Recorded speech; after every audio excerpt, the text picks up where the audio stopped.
ஒருமுறை ஒரு மனிதர் ஹலரத் அபூ தர்தா ரலியல்லாஹு அன்ஹு அவர்களிடம் வந்து தங்களின் வீடு நெருப்பு பற்றி கொண்டது என்று கூறினார். அதை கேட்ட அவர்கள், என் இல்லத்தில் நெருப்பு பிடிக்காது என்றனர். சிறிது நேரம் கழித்து இன்னொரு மனிதர் வந்து அதையே கூற, உடனே அவர்கள் முன்பு கூறிய பதிலையே கூறினார்கள். பின்னர் மூன்றாவதாக ஒரு மனிதர் வந்து நெருப்பு பிடித்து கொண்டே வந்து தங்கள் வீட்டின் அருகில் அணைந்து விட்டது, தங்கள் வீடு பற்றவில்லை என்று கூறினார். அது கேட்ட அவர்கள், அல்லாஹ் என் வீட்டை எரிக்க மாட்டான் எனும் நம்பிக்கை எனக்கு முழுமையாக இருந்தது என்றார்கள்.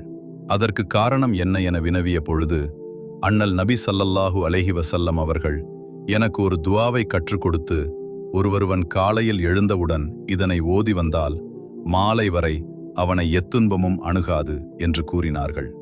நான் அதனை வழக்கமாக ஓதி வருகிறேன் என்று கூறி அந்த துஆவை ஓதி காட்டினார்கள்.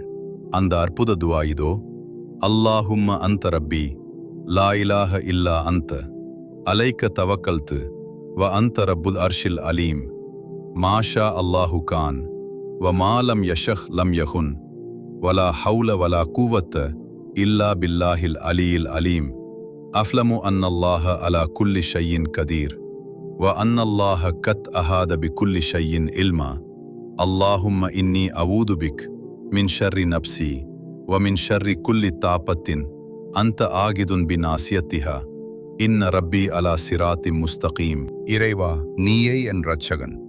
உன்னை தவிர வணக்கத்திற்குரியவன் வேறு யாரும் இல்லை. உன்னையே நான் சார்ந்துள்ளேன். நீயே மகத்தான அர்ஷின் அதிபதி. அல்லாஹ் நாடியது நடந்தே தீரும். அவன் நாடாதது ஒருபோதும் நடக்காது.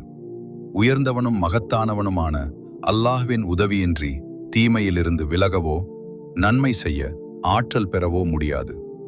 நிச்சயமாக அல்லாஹ் அனைத்து பொருட்கள் மீதும் பேராற்றல் கொண்டவன் என்பதையும் அவனது ஞானம் அனைத்தையும் சூழ்ந்துள்ளது என்பதையும் நான் உறுதியாக நம்புகிறேன்.